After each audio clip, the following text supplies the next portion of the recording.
작년에 우리나라에 태어난 아기가 몇 명이나 되는지 아십니까? 32만 6,900명. 이게 얼마나 되는 숫자냐? 예를 들어 50년 전과 비교하면 확실합니다. 대략 50년 전 1970년도에 태어난 아기가 몇 명이냐? 100만 명입니다. 100만 명. 그 중에 하나가 접니다. 그런데 작년에는 1970년도에 비해서는 말하자면 3분의 1만 태어났다는 말이죠. 앞으로 우리나라 인구가 점점 더 줄어들 것이다. 그렇게들 예측을 합니다. 인구가 줄어들면 학교도 줄어들고 일자리도 줄어들고 연쇄 작용입니다. 어떤 분은 이렇게 말씀하시는 분이 있습니다. 인구가 줄어들면 일자리 문제가 해결되는 거 아니냐? 그런데 그게 처음에는 그런 것처럼 보일 수도 있습니다. 일할 사람이 없으니까 일자리가 남는 것처럼 보일 수도 있습니다. 하지만 인구가 줄어들면 소비 인구도 줄어듭니다. 물건을 살 사람이 없다는 말이죠. 물건을 살 사람이 없으면 물건을 만들어낼 이유도 없습니다. 자연스럽게 일자리가 줄어들 수밖에 없겠죠. 자, 우리의 이런 식으로 인구 감소가 우리의 모든 삶에 영향을 끼칠 수밖에 없습니다. 물론 이건 우리나라 이야기입니다. 세계의 인구는 좀 다릅니다. 세계 인구는 점점 증가하고 있습니다. 1970년도에 세계 인구 36억 명이었습니다. 작년에 세계 인구 76억 명이었습니다. 대략 50년 동안 한 40억 명 정도 늘었다는 말이죠. 그리고 2060년이 되기 전에 세계 인구가 100억 명이 넘을 것이다. 그렇게 예측합니다. 100억 명. 아주 간단하게 말하면 그렇습니다. 1970년도에 한 명이 먹던 음식을 2060년도에는 3명이 나누어 먹어야 합니다.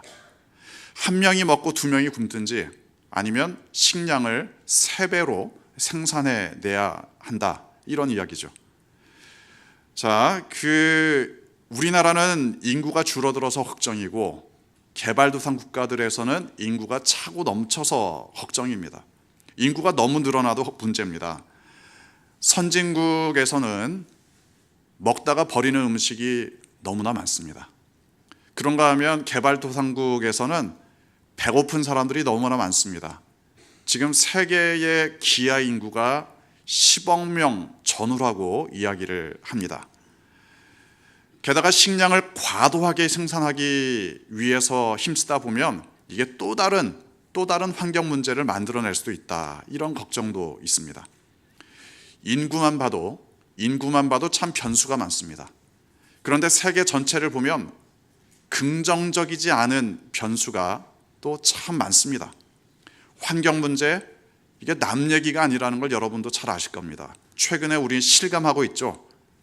미세먼지, 초미세먼지 이런 단어를 일반인들이 쓰기 시작한 지가 얼마 되지 않았습니다. 감기에 걸린 것도 아닌데 마스크를 쓰고 다닌다. 이게 너무나도 흔한 모습이 됐습니다. 중국의 엄청난 공장의 매연, 남미의 대규모 목장에서의 뿜어내는 메탄가스, 또 전 세계에 자동차가 모두 몇 대나 되는지 아십니까? 2016년도 자료에 의하면 전 세계 자동차가 13억 대가 넘었다고 하죠. 13억 대. 상상이 가십니까? 13억 대의 차들이 전 세계에서 배기가스를 뿜어내고 있습니다. 아마 이쯤 말씀드리면 이렇게 생각하시는 분도 계실지 모르겠습니다. 너무 많이 알면 피곤하다. 뭘 그렇게 많이 고민하고 걱정하냐? 목사님께서 그걸 다 조사하시느라고 참 피곤했겠다. 물론 그렇습니다. 이걸 하나하나 공부하고 뉴스를 찾아보고 이건 힘든 일입니다. 피곤한 일이죠. 그런데 이게 현실입니다. 이런 피곤한 문제들이 쌓여서 100년 만에 기록적인 폭우가 내렸느니 아니면 사상 최악의 지진이 일어났느니 이런 일들이 발생하고 있습니다. 현실입니다. 물론 자연현상만 이상해지는 것도 아닙니다. 사람도 점점 이상해집니다. 사람이 점점 이상해진다. 물론 몇천 년 전의 사람이나 오늘날의 사람이나 사람들의 본성은 변하지 않습니다. 몇천 년 전에도 탐욕스러운 사람, 잔인한 사람, 또 뭔가 다른 사람들에게 해가 되는 사람 다 있었습니다. 오늘날에도 있습니다. 본성은 변하지 않습니다. 다만 사회가 점점 더 복잡해지고 있죠. 사회가 복잡해지면서 스트레스가 많아지고 또 사람들이 정신적으로 또 마음이 많이 힘들어집니다. 사람이 과도하게 힘들어지다 보면 평소에 하지 않던 행동들을 하게 돼 있죠. 그리고 사람이 손에 들고 있는 무기도 달라졌습니다. 몇천 년 전에는 아무리 사악한 사람이라고 해도 자기 주변에 있는 몇몇 사람들 괴롭히고 그 사람들을 죽였습니다. 이제는 단추 하나만 누르면 전 세계를 쑥대밭으로 만들 수도 있습니다. 역사를 통틀어 전쟁이라는 것은 항상 존재했었죠. 하지만 이제는 만약 대규모 전쟁이 벌어진다. 그러면 이게 어느 정도 파괴할지는 아무도 예측할 수 없습니다. 미래를 예측하면서 막연한 두려움을 말하는 것이 아닙니다. 확실한 내용들도 분명히 있습니다. 예를 들어 분명히 지구는 멸망합니다. 언제 어떻게 멸망하느냐? 이렇게 말할 수도 있습니다. 예를 들어 태양에 수명이 있습니다. 태양의 수명이 있습니다. 대략 100억 년 정도가 될 것이다. 그렇게 추산을 하죠. 현재 태양의 나이가 얼마나 되느냐?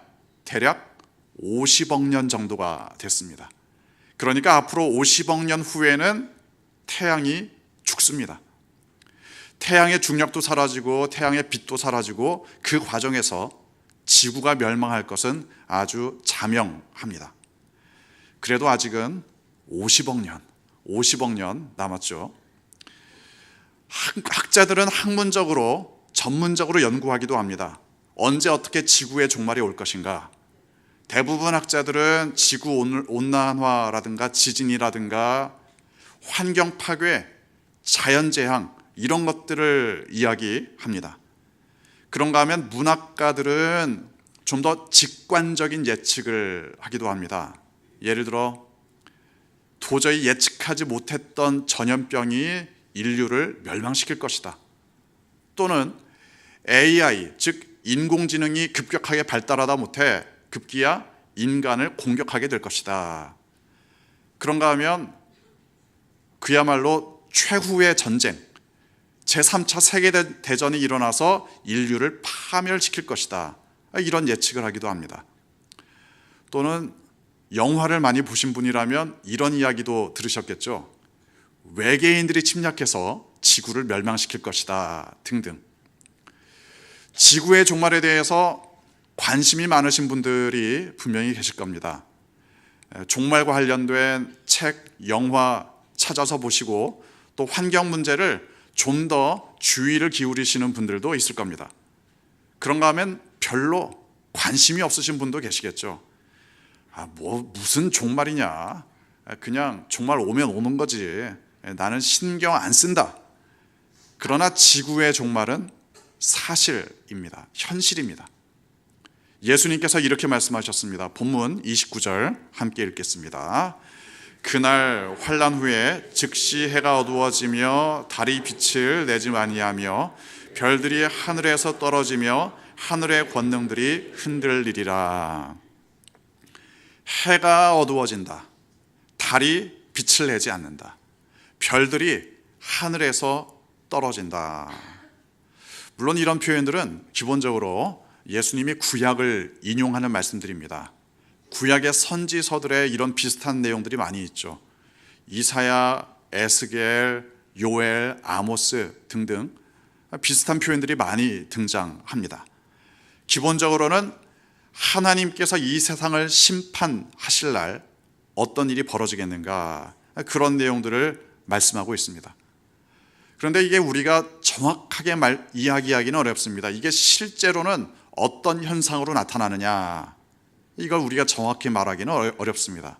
왜냐하면 구약의 선지서들의 종말에 대한 이야기들이라든가 요한계시록에 나타난 이야기들, 이게 대부분 상징적인 표현들이 많기 때문에 그렇습니다. 하지만 아무리 그래도 예수님께서 이런 말씀을 하신 의도는 분명합니다. 의도는 분명합니다. 영원할 것 같던 것들이 무너진다. 인간적인 생각으로는 영원할 것처럼 보였는데 그게 아닌 때가 온다. 그 일이 그야말로 천재지변으로 나타날 수도 있을 겁니다. 또는 영원한 것처럼 보였던 인간의 권력이 무너지는 것으로 나타날 수도 있을 겁니다. 영원할 것 같았는데 영원하지가 않더라. 영원할 것 같았는데 영원하지 않더라. 이게 종말의 본질입니다. 이걸 역시 우리 개인의 삶을 비추어 보면 쉽게 알 수 있습니다. 인간은 누구나 태어나서 성장하고 나이가 들다 보면 노쇠하게 되어 있습니다. 그러다가 다 죽습니다. 이걸 머리로는 잘 압니다. 하지만 실제로 몸으로 경험하게 되면 충격을 받는 사람들이 있죠. 아, 내가 정말 옛날에는 눈이 기가 막히게 좋았는데 이제는 돋보기를 쓰지 않으면 안 보인다. 그런가 하면 어떤 분은 내가 옛날에는 정말 몸이 튼튼해서 몇 시간씩 운동을 했었는데 이제는 운동하는 게 겁난다. 뭐 그럴 수 있을 겁니다. 힘도 빠지고 이곳저곳 몸에 안 아픈 곳이 없고 이런 거죠. 이런 일들을 겪을 때 많은 사람들이 충격을 받습니다. 내가 이렇게 되다니, 내가 이렇게 되다니. 그런데 그거 몰랐습니까? 다 알았습니다. 인간의 몸이 연약해진다, 그러다가 죽는다, 다 압니다. 나이가 들면 몸의 기능이 약해지고 또 힘도 떨어지고 그러다가 이 세상을 떠난다. 그런데 이게 젊었을 때는 이것과 상관없이 살아갑니다. 젊었을 때는 자신의 건강이 영원할 것처럼 살아가죠. 그러다가 나이가 들고 노쇠하면 충격을 받습니다. 아, 내가 이렇게 되다니. 이런 일이 마치 일어나면 안 되는 것처럼 그렇게 생각을 합니다. 하지만 그런 일은 일어납니다. 연로해지고 노쇠해지는 게 정상입니다. 마치 인간이 나이가 들고 노쇠하다가 죽는 것처럼 이 땅에 종말이 옵니다. 예수님께서 다시 오실 겁니다. 그때 영원할 것처럼 보였던 것들이 영원하지 않다. 드디어 깨닫게 될 겁니다. 목격하게 되고 경험하게 될 겁니다. 모든 것은 유한하고 하나님만 영원하시다. 이 사실을 깨닫게 될 겁니다. 천지는 없어지겠지만 내 말은 영원하다. 이 예수님의 말씀을 드디어 실감하게 될 겁니다. 사람들에게 한번 물어보시기 바랍니다. 종말이 뭐냐? 종말이 뭐냐? 어떤 분들은 사전적으로 이야기하시겠죠. 뭐 이 세상 끝나는 거 아니냐? 그러면 그때 어떤 일들이 일어날 거냐? 아, 그게 이때의 대답은 사람마다 좀 다를 겁니다. 뭐 자연재해를 이야기할 수도 있고 전쟁을 말하는 사람도 있을 겁니다. 그러나 잘 대답하지 못하는 사람들도 꽤 있을 겁니다. 종말이 뭐냐? 그때 어떤 일들이 일어나냐? 언제냐? 정말 일어나냐? 종말에 대해서 여러 가지 질문할 수 있을 겁니다. 그런데 여러분은 두 가지 대답은 확실하게 아셔야 합니다. 첫째, 종말은 예수님께서 다시 오시는 사건입니다. 둘째, 종말은 영원하신 하나님께서 유한한 인간을 최후로 심판하시는 사건입니다. 마지막 심판이기 때문에 일어날 일들이 있겠죠. 본문 30절 함께 읽겠습니다. 그때 인자의 징조가 하늘에서 보이겠고 그때 땅의 모든 족속이 통곡하며 그들이 인자가 구름을 타고 능력과 큰 영광으로 오는 것을 보리라. 땅의 모든 족속이 통곡한다. 땅의 모든 족속이 통곡한다. 왜 통곡하겠습니까? 종말을 기대하지 않았던 사람들은 그야말로 기절초풍할 만한 사건이 벌어집니다. 마지막 때에 영원할 것만 같았었는데 영원하지가 않다. 이걸 경험하면서 그럴 수 있다는 사실을 너무나 늦게 깨닫게 됩니다. 우리 개인의 종말도 그렇습니다. 천년 만년 살 것처럼 살다가 죽을 때가 돼서 갑자기 너무나 당황해 하시는 분들이 있습니다. 죽음을 전혀 준비하지 않다가 죽음을 맞이하는 경우죠. 나의 죽음을 전혀 준비하지 않았다. 이때 두 가지 현상이 나타날 수 있습니다. 어떤 분들은 그야말로 무책임하게 세상을 떠납니다. 내 맘대로 살다가 다른 사람들 전혀 신경 쓰지 않고 그냥 휙 떠난다. 자기는 편할지 모릅니다. 그러나 주변 사람들은 굉장히 힘들 수도 있습니다. 하다못해 집 정리라도 좀 하고 떠나시기 바랍니다. 할 수만 있다면 경제적인 문제, 또 관계의 문제, 사명의 문제, 이런 것들도 잘 정리하고 떠나시면 좋습니다. 자기만 알고 자기 뜻대로 살다가 무책임하게 떠나면 그야말로 그건 민폐입니다. 또 다른 경우, 나의 죽음을 준비하지 않았다. 그러면 죽을 때 후회가 막심합니다. 후회만 하다가 세상을 떠난다. 이게 행복한 죽음일 리가 있겠습니까? 살아있을 때 잘해야 합니다. 있을 때 잘해야 합니다. 있을 때 잘하세요. 물론 아무리 잘했어도 미안한 마음은 남을 수 있습니다. 내가 먼저 떠나서 미안하다. 또 내가 더 도와주지 못해서 미안하다 등등. 그런데 사실 이런 건 준비하지 못해서 후회하는 것과는 다른 차원의 이야기입니다. 아무튼 죽음을 준비하지 못한 사람, 그리고 잘 준비한 사람, 분명히 다르게 세상을 떠납니다. 예를 들어 모세 같은 경우는 어떻게 세상을 떠났느냐? 자신이 감당하던 사명을 잘 인수인계해 주었습니다. 여호수아에게 어떻게 이스라엘을 이끌 건지 잘 전달해 주었습니다. 평생의 노하우를 여호수아에게 전달해 주었습니다. 좌로나 우로나 치우치지 말고 하나님의 말씀만 의지하라. 세상을 떠나기 전에 모세는 이스라엘 백성들에게 마지막으로 다시 한번 하나님의 말씀을 강조했습니다. 해야 할 일, 죽기 전에 마무리할 일, 이걸 잘 마치고 세상을 떠났습니다. 물론 약속의 땅에 들어가지는 못했다. 이건 좀 아쉬울 수 있습니다. 하지만 그래도 해야 할 일은 다 마치고 떠납니다. 또 사도 바울은 어떻습니까? 사도 바울은 아마 평소에 이런 생각을 했던 것 같습니다. 나는 언제든 죽을 수 있다. 이게 단순한 마음가짐의 문제가 아닙니다. 죽을 마음으로 살아가면 그게 오히려 인생에 도움이 된다. 이런 정도가 아닙니다. 사도 바울은 실제로 위험한 상황들을 많이 맞이했습니다. 돌에 맞아서 죽을 뻔하기도 하고 또 체포돼서 극심한 태형을 받기도 했습니다. 언제든지 죽을 수 있으니까 죽음을 잘 준비할 수 있었을지도 모르겠습니다. 하지만 뒤집어서 말을 한다면 언제든지 죽을 수 있었기 때문에 그런 각오로 살아가야 죽음을 잘 준비할 수 있다. 그리고 이제 사도 바울이 죽을 때 이렇게 이야기를 합니다. 내가 달려갈 길을 다 달려왔다. 달려갈 길을 다 마쳤다. 죽음을 잘 준비한 사람만 할 수 있는 이야기입니다. 개인의 종말, 개인의 죽음을 잘 준비하면 이 세상의 종말도 잘 준비할 수 있습니다. 그래서 종말을 잘 준비한 사람은 드디어 종말의 기쁨도 맞이할 수 있습니다. 본문 31절 함께 읽겠습니다.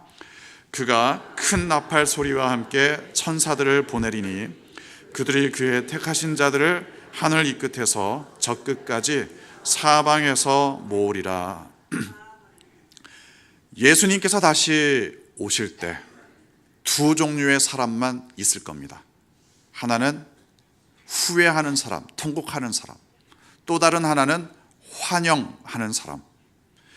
종말을 기대하지 않았다면 예수님의 재림은 몹시 당황스러운 일이 될 겁니다. 종말을 잘 준비했다면 드디어 오셨군요. 예수님을 기쁨 가운데 맞이할 수 있을 겁니다. 특히 종말을 어떻게 기다리며 준비했느냐, 이게 중요합니다. 기본적인 우리의 사명은 땅끝까지 예수님의 복음을 증거하는 일입니다. 복음을 전하기 힘든 상황도 있고 복음을 전했는데 거부하는 사람도 있을 겁니다. 세계에 흩어져 있는 선교사님들 땅끝까지 복음을 증거합니다. 그런데 어떤 분들은 이렇게 말씀하기도 합니다. 선교사님들을 보면서 굳이 거기까지 가서 복음을 전해야 되느냐. 하지만 거기까지 가지 않으면 그곳에 있는 사람들은 복음을 들을 수 없습니다. 거기까지 가야 그곳에 있는 사람들에게 복음을 증거할 수 있습니다. 이 세상 끝까지, 땅 끝까지 우리는 증인으로서 복음을 증거해야 할 사명이 있습니다. 그리고 좀 더 포괄적인 사명도 있습니다. 이건 청지기로서의 사명입니다. 청지기. 하나님께서 이 세상을 창조하셨고 사람들에게 맡겨주셨습니다. 이 세상에 있는 동물, 식물, 자연환경, 이걸 잘 관리하고 잘 사용해야 합니다. 풀 한 포기, 꽃 한 송이, 길을 걸어다니는 고양이 한 마리, 다람쥐 한 마리, 이것들을 대할 때마다 우리는 청지기로서 대해야 합니다.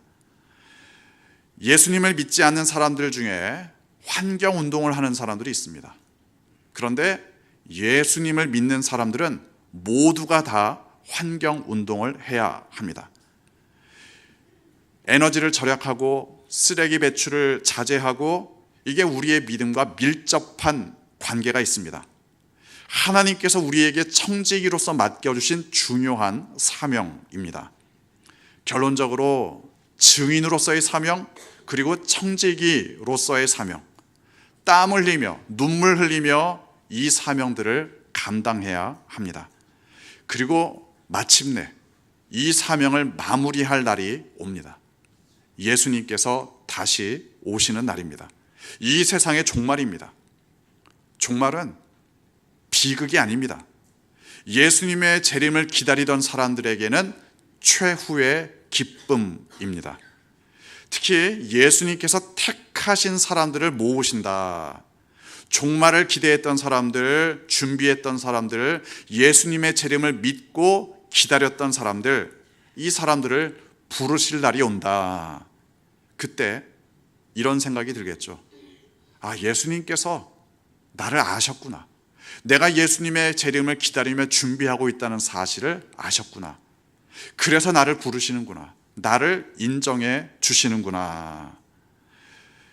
내가 힘들게 감당했던 사명이지만 이게 헛수고한 것이 아니었구나.